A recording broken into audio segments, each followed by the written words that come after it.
मेरे साथी एवं सहयोगी श्री संजय अवस्थी जी, माननीय सीपीएस हिमाचल प्रदेश सरकार, शिमला शहर के पहले नागरिक हमारे मेयर साहब श्री सुरेंद्र चौहान जी, आज के कार्यक्रम में विशेष तौर पे यहाँ पे पहुंचे हमारे साथी सहयोगी संजीव संकुश जी, नवनीत शर्मा जी, संजीव बरियाना जी और हमारे डीपीआर राजीव कुमार जी और हमारे पत्रकार साथी जो यहाँ पे आज इस कार्यक्रम में आए हैं। आज हम प्रेस दिवस मना रहे हैं और सबसे पहले तो मैं डायरेक्टर पब्लिक रिलेशन को खास तौर पे बधाई देता हूं कि इन्होंने प्रेस दिवस की अहमियत को समझा और आज पत्रकारों के लिए यहाँ पे कल्चरल प्रोग्राम आयोजित किया। ये आपकी शान में कार्यक्रम आज चल रहा है और उसका आयोजन कैसे होना चाहिए, एक रस्मी आयोजन होना चाहिए या कि उसको कोई उससे आगे लेके जाना चाहिए। साल में एक बार आयोजन होना है और उसका पैमाना बदला जाए। हमारी अभी अवस्थी जी से भी बात हो रही थी जो कि विभाग देख रहे हैं। मैंने उनको भी कहा कि पत्रकारों का ये दिन जो है पूरी सज धज के साथ आयोजित किया जाए ताकि उनको भी लगे कि सरकार हमारे बारे में भी सोच रही है।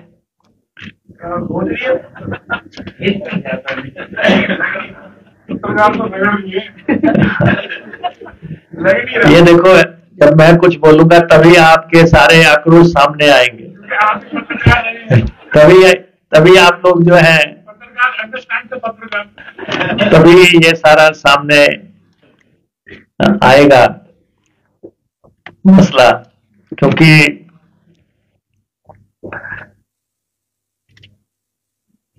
ये जो मेरे साथी लोग बोल रहे हैं सामने से, इनको मैं यही कहना चाहता हूं,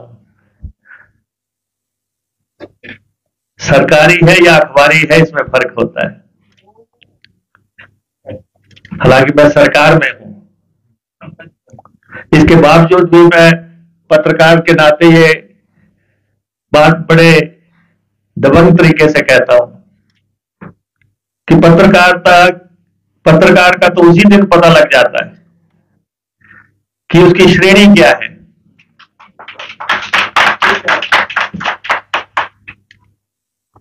और किस पत्रकार की क्या क्रेडिबिलिटी है। उसके सर्टिफिकेट की कोई सरकार से जरूरत नहीं होती, उसका रीडर बताता है, उसके फॉलोअर्स बताते हैं कि उसकी श्रेणी क्या है। मैं तो खुद पत्रकारिता की श्रेणी से निकला हूं, 20 साल पत्रकारिता की। तो कुछ लोगों को लगा कि ये पत्रकारिता से आगे भी जा सकता है व्यक्ति। तो आज हम लगातार 5 चुनाव जीत के आपके साथ हैं, जबकि लोग उस समय भी कहते थे कि पत्रकार तो राज्यसभा में जाने के लिए हो सकता है, पत्रकार चेयरमैन बनाया जा सकता है। हमारे गणेश दत्त जी से अन्यथा ना ले, हमारे साथी हैं, सहयोगी हैं। लेकिन एक धारणा थी कि पत्रकार सिर्फ नॉमिनेशन का पॉलिटिक्स करेगा। फिर किसी को था कि हाँ, एक बार जीत गए तो एक बार का अजूबा होगा, अगली बार देखेंगे। फिर अगली बार हो गया, फिर कहा तीसरी बार देखेंगे, फिर कहा तीसरी बार हो गया, चौथी बार देखेंगे, पांचवी बार देखेंगे। लेकिन हमने राजनीति में ये बताया है कि पत्रकार को कोई भी व्यक्ति हल्के से ना ले। और आज हमने अगर चुनाव भी जीते हैं तो हर बार अलग मार्जिन से जीते हैं। मुझे पहले इलेक्शन में 16,000 वोट पड़े, दूसरे में 22,000 पड़े, तीसरे में 27,000 पड़े, चौथे में 35,000 पड़े, अंतिम में 40,000 पड़े। और इसलिए हमारा, आप तो हमारे शुभ चिंतक रहे हैं, आप यही सोचेंगे। क्योंकि जब हमें आज भी याद है, जब हमने पहला चुनाव लड़ा तो सबसे ज्यादा अगर कोई इंतजार कर रहा था रिजल्ट का तो वो मेरे पत्रकार साथी थे कि गई भैंस पानी में।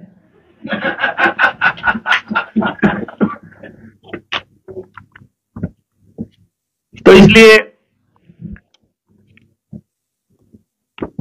जब हम यहां पे आज ये कार्यक्रम आयोजन कर रहे हैं, आप सब समाज का एक बहुत ही सम्मानित वर्ग है। आज हालांकि इस कार्यक्रम में माननीय मुख्यमंत्री जी को आना था, उनका ये विभाग है और उनके साथी सहयोगी इसमें जो है उपस्थित भी हैं, लेकिन पिछले दिनों उनकी तबीयत नासाज हुई, लेकिन अब पूरी तरह स्वस्थ है। चंद ही दिन में हमारे बीच भी आएंगे। उनका मुझे निर्देश आया कि आपको इस कार्यक्रम में जाना है, तो मैं आपके बीच में हूं। और आर्टिफिशियल इंटेलिजेंस पे तो मैं आऊंगा, मुझे भी पब्लिक रिलेशन डिपार्टमेंट ने बड़ा लंबा चौड़ा नोट पढ़ने को दिया है। ये आर्टिफिशियल इंटेलिजेंस का मैं इस्तेमाल नहीं करूंगा और इसे पढ़ा हुआ समझा जाए, आपको डिस्ट्रीब्यूट कर दिया जाएगा।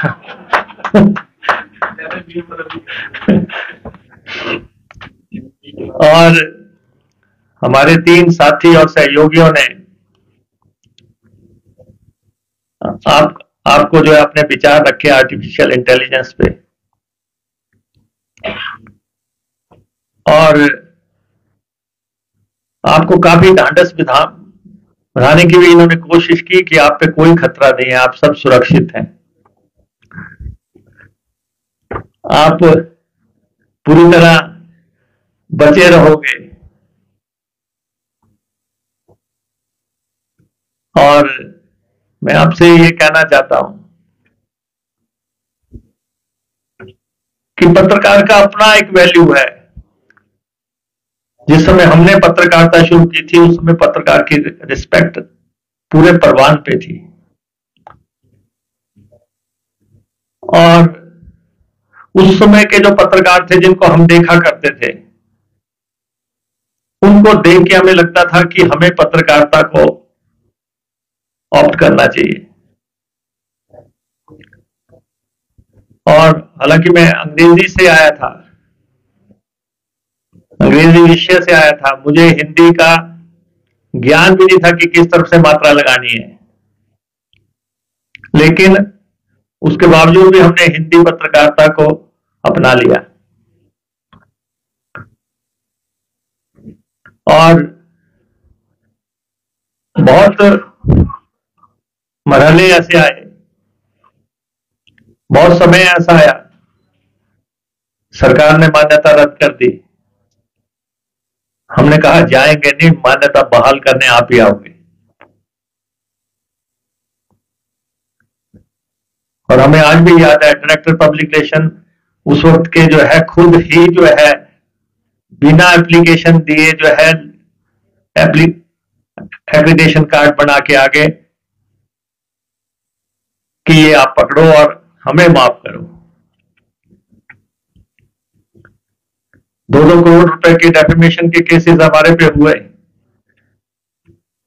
यहां जो मूर्ति चोरी हुई थी मंदिर से, चोरी भी की और बाद में जो है हिमाचल भवन दिल्ली के सामने जो है मिली, केसेस भी किए, फिर पता नहीं कहां भाग गए। हमने कहा कंटेस्ट करेंगे। जर्नलिस्ट पे क्रेडिबिलिटी का संकट नहीं होना चाहिए और उसको अपने आप पे भरोसा होना चाहिए। आजकल तो मैं देखता हूं कि कई दफा मैं बड़े विभागों का मंत्री रह लिया, अब तो कई दफा तो हमारे विभाग के बारे में आपकी जो ही खबर हमें पूछना पड़ता है कि क्या मैंने किया था, क्या ऐसा हुआ भी है। इतने कॉन्फिडेंस से सुनाई जाती है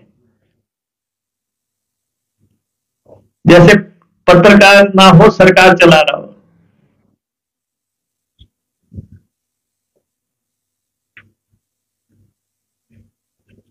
और इसलिए आप इतने संख्या में यहां पे लोग बैठे हैं, हमारा ये, हमें तो अच्छा है, आप जितना सरकार के बारे में लिखेंगे हमें सूट करता है। आप हमारी नीतियों की प्रशंसा करेंगे, हमें सूट करता है। लेकिन फिर भी एक पत्रकार होने के नाते मैं आपको ये जरूर कहूंगा कि भाई अपना प्रोफेशन करो, अपना काम करो। और जो लोग पत्रकारिता में ऊंचाई पे गए हैं वो भी यहीं से निकले हैं। हमारी एक मुख्यमंत्री ने ट्रांसफर करवा दी दिल्ली की, हम वापस आके आज उप मुख्यमंत्री बन के आपके सामने बैठे हैं। हमने उठने की, हम चले गए 4 साल के लिए दिल्ली, वहां नए दोस्त मिल गए जिन्होंने कहा नहीं आपका रास्ता अलग है, हम आपको रास्ता दिखाएंगे। तो किसके जीवन में कब क्या करवट आ जाए, आपके माथे पे क्या लिखा हुआ है, आपके लिए ईश्वर ने क्या लिखा हुआ है, वो आपको मिल के रहेगा। लेकिन कुएं के मेंढक बन के भी काम नहीं करो। कुछ लोग बहुत अच्छे हैं, बहुत अच्छी रिपोर्टिंग कर रहे हैं, बहुत अच्छे विचार दे रहे हैं, लेकिन मैं तो शिमला से चिपके रहूंगा, मैं तो यही रहूंगा, इधर ही बात करूंगा। बाहर आपका सागर इंतजार कर रहा है, जरा कदम तो उठाइए। ठीक है, कुछ लोगों की मजबूरी हो सकती है, चंद लोगों की मजबूरी हो सकती है कि उन्हें जो है उनका परिवार है या उन्होंने यहां लंबे इसमें से पत्रकारिता कर ली है। लेकिन नए बच्चे तो जो है, अब तो सारे पोस्ट ग्रेजुएट हैं, सारे जर्नलिज्म से आए हैं। और मैं डायरेक्टर साहब से भी ये कहना चाहूंगा और अवस्थी जी से भी ये कहना चाहूंगा, जब आप प्रेस दिवस मनाते हैं, यूनिवर्सिटी के बच्चों को बुलाओ जो कि जर्नलिज्म कर रहे हैं, वो भी देखें कि हमारे साथी सहयोगी जो आज पत्रकार हैं वो क्या कर रहे हैं और हमें क्या बनना है। जैसे आज आपने कल्चर प्रोग्राम करवाया, अगर आप उन बच्चों को भी बुलाओ, उनके प्रोफेसर्स को बुलाओ जो उन्हें पढ़ा रहे हैं, तो वो भी देखें कि डायस पे जो लोग बैठे हैं ये, इन्होंने ये मुकाम कैसे हासिल किया, ये संपादक कैसे बने।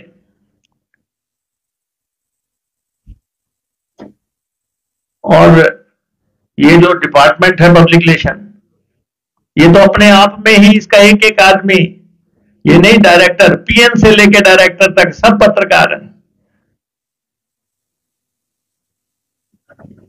जब ये आपकी एक खबर छपवाते हैं पॉजिटिव, तो इनके दिमाग में जो है 10 नेगेटिव खबरें भी घूम रही होती हैं कि इनके बारे में ये भी हो सकता है। और हमने ऐसे कई प्रकरण हमने देखे, यहां पब्लिक रिलेशन वालों ने ही जो है सामने वाले की ऐसी तैसी कर दी, क्योंकि उनको सब इन्स एंड आउट पता है कि हो क्या रहा है, चल क्या रहा है। तो इसलिए ये डिपार्टमेंट भी पत्रकार है और पत्रकारों के लिए ही है। और हम तो डिपार्टमेंट से और उसको संभाल रहे हमारे अवस्थी जी से ये कहेंगे कि जितना बेस्ट ऑफ द रिलेशन आप कायम कर सकते हैं वो आप इनके साथ कायम कीजिए। जितना रास्ता आप कायम करेंगे उतना ही जो है सरकार के बारे में, उसके लिए गए फैसलों के बारे में इन्हें लिखने में सुविधा रहेगी। और अब तो डिजिटल मीडिया का जमाना है, आप देख रहे हैं कि यहाँ पे अभी हमारी बहन कह रही थी कि हर व्यक्ति जो है जिसके हाथ में मोबाइल है वो पत्रकार है, और ये हकीकत भी है। आप देख रहे हैं कि अभी जब त्रासदी आई और उस त्रासदी में जब जैसे बिल्डिंगें गिर रही थी, कोई ऐसी बिल्डिंग नहीं है जिसको गिरते हुए लोगों ने वीडियो बना के आपको ना भेजा। कोई ऐसा नहीं है जहां कारें बह रही थी और लोगों ने उसका वीडियो ना भेजा हो। कोई ऐसा नहीं है जहां पुल ढह रहा था, गिर रहा था और लोगों ने पूरे गिरते गिरते उसका जो है पिक्चर ना ली हो। तो हर व्यक्ति पत्रकार है, हर व्यक्ति भेज रहा है। जिसकी कि हमारे जागरण के संपादक जी ने कहा भी, अभी हमने ट्रांसपोर्ट में किया है कि ट्रांसपोर्ट में जब भी कोई एक्सीडेंट होता है कभी कोई उठाने नहीं जाता। अब हमने कर दिया कि क्योंकि उसको ये डर है कि सबसे पहले मेरे खिलाफ ही केस हो जाएगा कि तू ही मार के गया होगा इसको, कोई उठाता नहीं था। अब ये स्पष्ट कर दिया गया कि अब आपके खिलाफ मुकदमा नहीं होगा, उल्टा आपको 5,000 रुपया इनाम दिया जाएगा कि आपने उसको हॉस्पिटल में पहुंचाया। तो लगातार मसले सामने आ रहे हैं। नशे का मसला आपके सामने है। हमने तो स्पष्ट कह दिया है कि जो खासतौर पे चिट्टा है उसमें किसी की सिफारिश मान्य नहीं होगी प्रदेश में, चाहे वो कोई वर्जी पॉलिटिशियन हो, कोई एमएलए हो, कोई एक्स एमएलए हो, चाहे कोई भी हो। पुलिस को भी हम बार बार कह रहे हैं कि ऐसे लोग बख्शे नहीं जाएंगे। और अभी प्रदेश की जेलें भर गई हैं, जितनी हमारी कैपेसिटी है उससे ज्यादा जो है सिंथेटिक ड्रग्स में लोग आ चुके हैं। 1575 मामले दर्ज हो गए हैं, 14 किलो चिट्टा पकड़ा जा चुका है। और आप देखें कि किस ढंग से ये समाज के लिए खतरा बना हुआ है। अवेयरनेस के प्रोग्राम चला रहे हैं और उसमें आपका भी बहुत सहयोग मिल रहा है। पत्रकार साथी लगातार खबरें कर रहे हैं कि कितने मामले हो गए, कितनी गिरफ्तारियां हो गई। 2200 कुछ गिरफ्तारियां हो चुकी हैं इस साल के दौरान, और लगातार ये चल रहा है। और हमारा आपसे ये आग्रह रहेगा कि जो प्रदेश हित में काम हो रहा है उसमें हमारा सहयोग करें सब साथियों से। अब ठीक है, यहां पे ट्रिब्यून से संजीव जी कह रहे थे आर्टिफिशियल इंटेलिजेंस में मुकेश अग्निहोत्री के लिए एक लव लेटर लिखो। वो 2 मिनट में लव लेटर आ गया, प्रेम पत्र 2 मिनट में आ गया सामने। नहीं, अब अगर इतनी तेजी से वो लव लेटर भी लिख सकता है तो आप समझ सकते हैं कि क्या क्या लिख सकता है, कितना बड़ा है क्या। और फोटोज का तो है ही आपके सामने कि फोटो ट्रैकिंग पे लगा दी जाए। और पुलिस इस समय हमारी हिमाचल पुलिस जो मैनुअली नहीं किया जा सकता है उसको जो है सारा जो है उसमें फीड करके उसको स्ट्रीमलाइन करके सारा रिजल्ट हासिल किए जा सकते हैं। रोड सेफ्टी में हम इस्तेमाल कर रहे हैं, जो कैमरास वगैरह इस्तेमाल कर रहे हैं उसमें सारी डिटेल जो है एक क्षण में आ जाती है कि फोटो उसने खींची नहीं तो आपने डाली नहीं की ट्रैकिंग में तो आदमी पकड़ा जाता है। अब कौन गोल और सब लोग हिरासत में आ गए। ये विषय तो डिफेंस, अब हमारे यहां आईआईटी आ गई, ट्रिपल आईटी आ गई, जो कि वो तो काम ही इन चीजों पे कर रहे हैं। आईआईटी मंडी आ गई, ड्रोन टेक्नोलॉजी पे काम कर रहे हैं। और आती है, आदमी एक भी साथ नहीं है लेकिन पूरा एडिशन छप जाता है।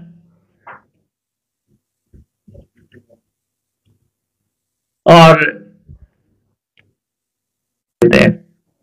भाई आप कोई फैसला कर लो, सोशल मीडिया किस तरफ खड़ा होगा या बैठेगा, या अखबार वाले किस तरफ बैठेंगे, प्रिंट मीडिया किस तरफ बैठेगा। ठीक है, उनको कुछ नजर ही नहीं आता तो उन्होंने आना छोड़ दिया। अब वो कहते हैं बात ही नहीं होती, पीछे से सवाल ही नहीं पूछा जा सकता, सिर्फ सोशल मीडिया ही आगे सवाल करता है, सोशल मीडिया का ही आपस में टकराव होता है आगे। और प्रिंट मीडिया को आपने जो है तो कोई आपको ये व्यवस्थाएं तो आपको खुद बनानी है कि भाई दूसरे वाला भी कुछ ना कुछ बात कर सके, अपनी बात रख सके। और सोशल मीडिया में नए लोग आए, मैं उनसे आग्रह करूंगा कि पुराने लोग जो है उनका सम्मान जरूर करें, अपने से बड़ों का, जिन्होंने लंबी लाइफ इसमें लगाई, बातें बता सकते हैं। अब ये तो यही दौर का पत्रकारिता हो गई जहां पे जूनियर पत्रकार सीनियर के लिए कुर्सी तक नहीं छोड़ता, उसको लगता है मैं ही सबसे वरिष्ठ हूं। लेकिन ये सम्मान की हमने, चाहे प्रकाश लोमी जी थे, चाहे कृष्ण भानु जी थे, ये हमारे से पहले के लोग थे, जब इनका नाम गूंजता था।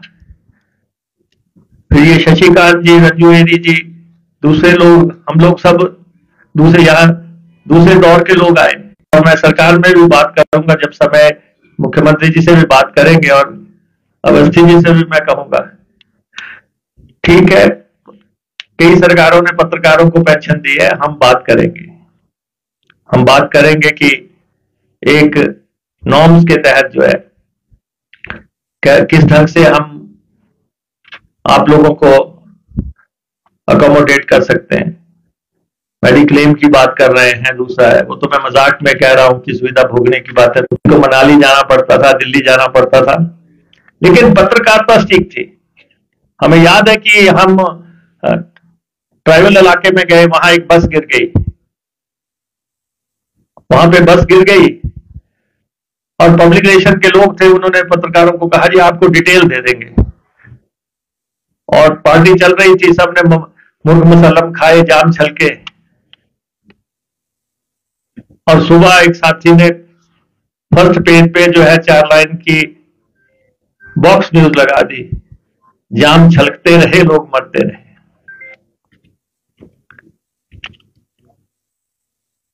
तो वो पत्रकारिता थी जिसने ये तय किया था कि हमें जनता के लिए काम करते हैं। ये नीति नहीं है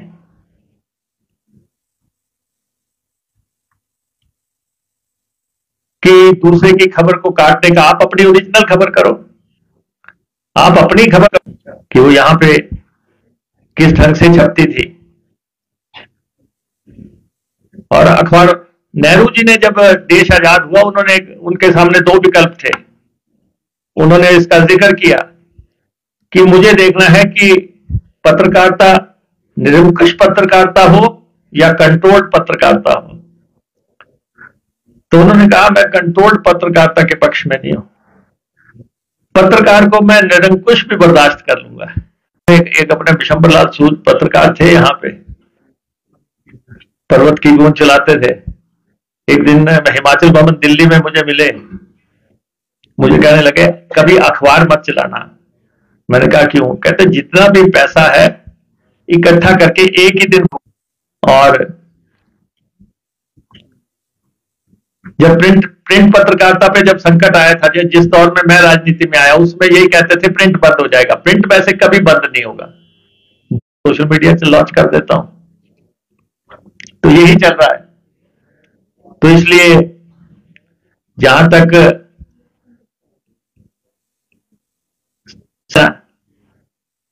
और ये एक व्यवस्था लंबे अरसे से चल रही है। हमने कहा कि भाई जिसको भी अपना सामान पहुंचाना है, जो बस में सफर नहीं कर रहा है, तो वो हमारी बस को सेवा के तौर पे यूज कर रहा है, वो जो है उसका शुल्क दे। इतनी सी बात है। कुछ लोगों ने कहना शुरू कर दिया कि जी एल्बम लेके गए थे, उसका पैसा लग गया। कुछ लोग नहीं चाहते कि इसके माध्यम से हमें 1 करोड़ रुपए से ज्यादा की इनकम हो चुकी है। अभी हमने शुरू किया, अभी भी काफी लूप होल्स होंगे, लेकिन 1 करोड़ से ज्यादा की इनकम हमें हो गई।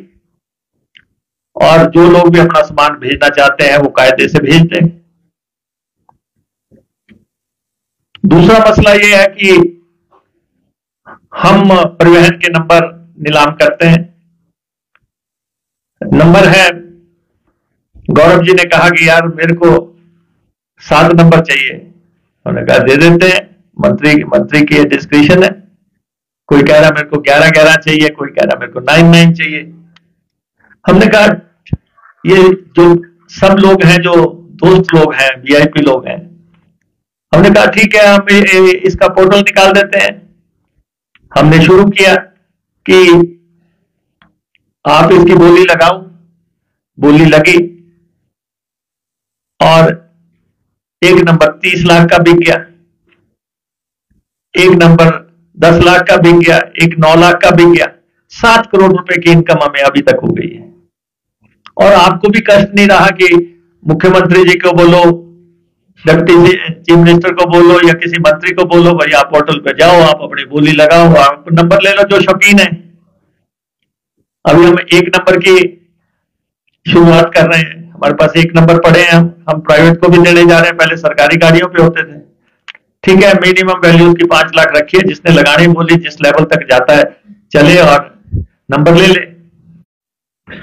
जब आपको व्यवस्था के तहत नंबर मिल सकता था और व्यवस्था से लो।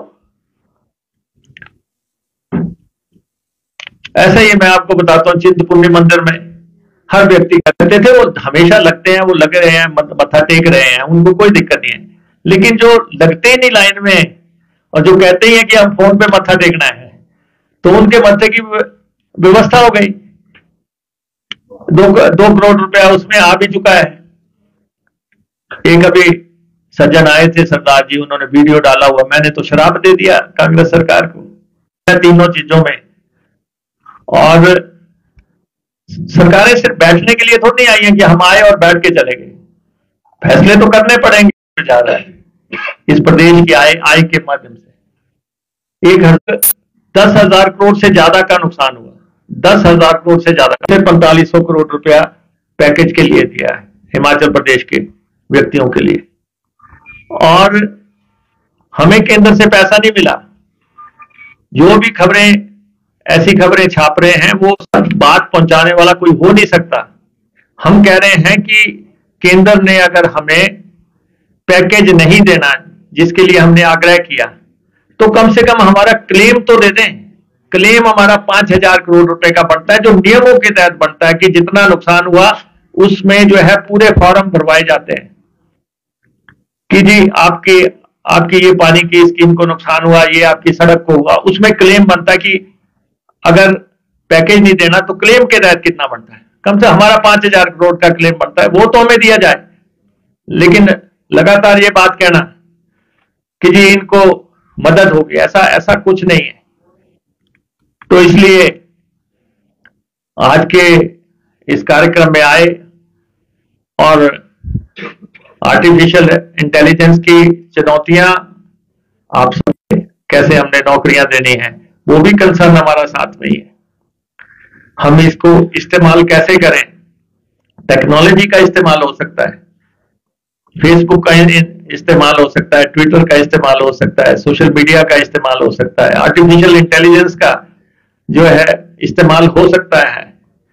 लेकिन इसकी भविष्य की चुनौतियों में हमने किस ढंग से, आज आप देखिए, हमें टेक्नोलॉजी के साथ भी चलना है, लेकिन हमें अपने लोगों का ख्याल भी करना है। और जब आपके सामने टेक्नोलॉजी के पत्रकार आ गए, पत्रकार तो वैसे ही माननीय है। कहा तीनों साथियों ने हमारे ये कहा कि जो इंसान कर सकता है वो कोई भी मशीन नहीं कर सकती। ना उसमें संवेदनाएं होंगी, ना उसमें कोई और अभिव्यक्ति। उन तीनों का भी मैं बहुत आभारी हूं कि आपने हमारे पब्लिक रिलेशन डिपार्टमेंट के आग्रह को